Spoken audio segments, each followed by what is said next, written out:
नमस्कार, हमारे YouTube channel Kaushik classes में आपका स्वागत है।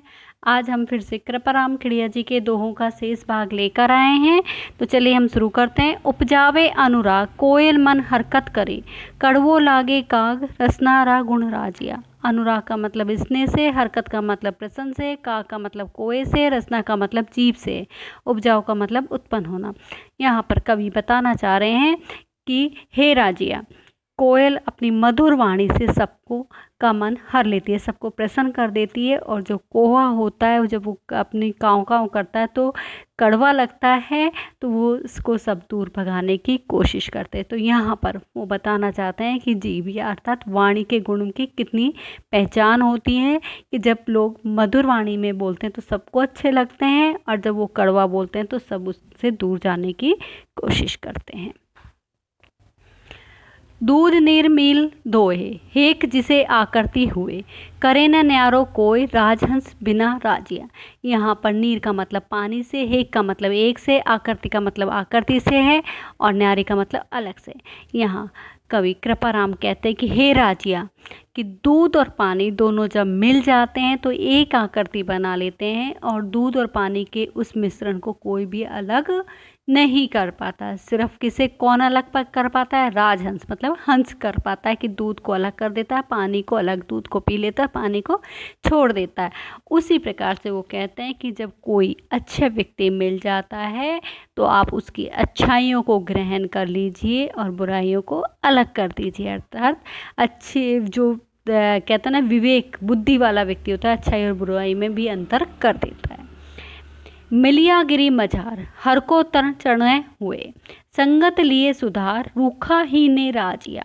मझार का मतलब मध्य में है, गिरी का मतलब पर्वत से कहा गया है, तर का मतलब यहाँ पर वृक्ष से है, और चरणों का मतलब चंदन से है, संगत का मतलब संगति से, और रूखा का मतलब भी वृक्ष से कहा गया है। कि मलयगिरी पर जो, या मलयगिरी पर्वत पर जो स्थित चंदन के जो वृक्ष हैं वो बहुत सारे होते हैं, और उन वृक्षों के लिए कहा गया है कि जहाँ, क्योंकि वो पूरा पर्वत ही चंदन के वृक्ष के नाम से जाना जाता है, और अनेक वृक्ष होते हैं वो भी उसी की सुगंध से उसी तरह से कहलाते हैं। कहने का तात्पर्य ये है कि जैसी संगति होती है व्यक्ति उसी के साथ वैसा ही बनता चला जाता है। जैसे कि मलयगिरी जो पर्वत है उस पर मलयाचल पर जब वृक्ष चंदन के होते हैं और अन्य वृक्ष भी उसकी सुगंध पाकर उसी तरह से खुशबू बिखेरते चले जाते हैं, तो इसके लिए कहा गया। पाटा पीड़ उपाय, तन लागियो तलवारिया, वही जीवरा घाव, रति ने ओखद राजिया। यहाँ पीड़ का मतलब पीड़ा से कहा गया है, तन का मतलब शरीर से, तलवारी का मतलब तलवार से, रति का मतलब थोड़ा, औखत का मतलब औषधि।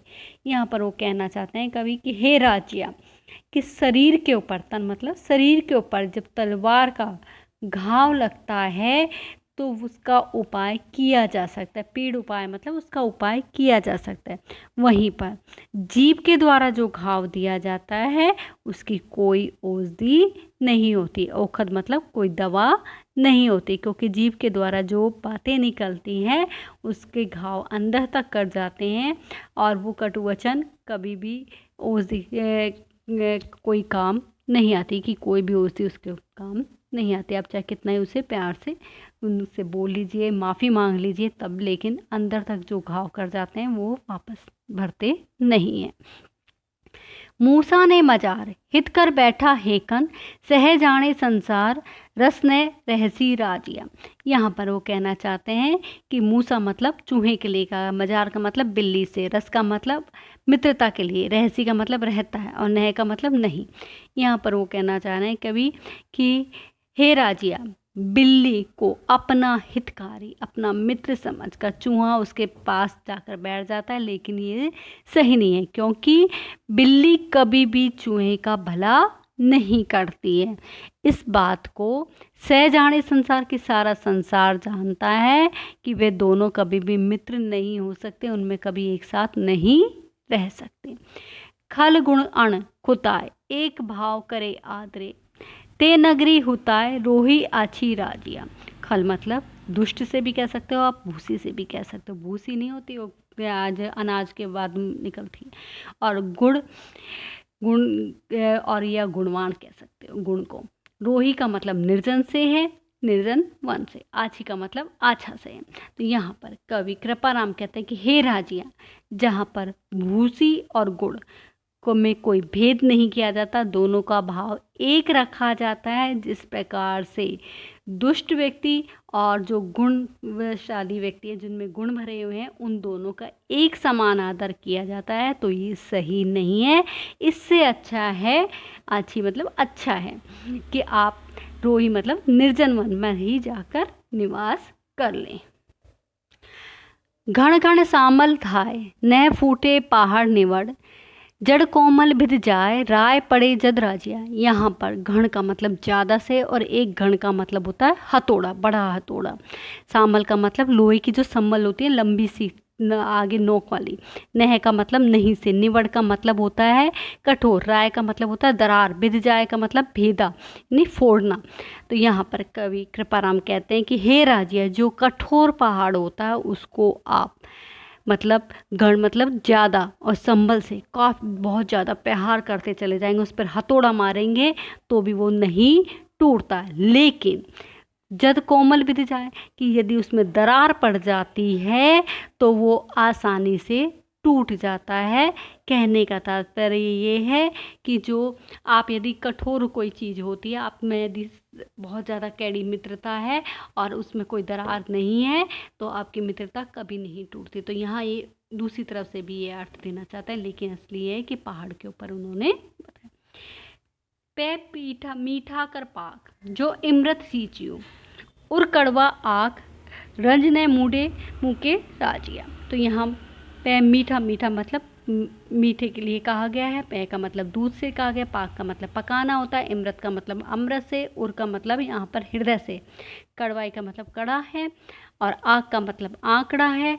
और रच का मतलब थोड़ा भी है। और मुक्के का मतलब त्यागना है। तो यहाँ पर बताना चाहते हैं कवि कृपाराम कि हे राजिया, आंकड़े के दूध में आप चाहे कितना ही मीठा डालकर उसे पका लीजिए, उसे अमृत की तरह सींच लीजिए, लेकिन जो आंकड़े के अंदर जो कड़वापन है वो जरा भी नहीं जाता, अर्थात वो उसको त्यागता नहीं है, आप कितना ही उसमें मीठा डाल लो। तो उसी प्रकार से उन्होंने कहा है कि जो दुर्जन व्यक्ति होता है, जो दुष्ट होता है, आप उसकी कितनी ही सहायता कर लीजिए, कितना ही उसका भला कर लीजिए, लेकिन जो उसके हृदय में उरकड़वाई मतलब उसके हृदय के अंदर जो कटु स्वभाव भरा हुआ है वो उसे कभी भी त्यागेगा नहीं। चाहे उससे उसका हृदय कभी भी परिवर्तित नहीं होगा, जब आप चाहे उसकी कितनी ही सहायता कर लें। तो ये था कृपाराम खिड़िया जी के दोहों का अर्थ। आपको कैसा लगा बताइएगा, और यदि आपको अच्छा लगा तो इसे लाइक करें, शेयर करें और चैनल को सब्सक्राइब करें। धन्यवाद।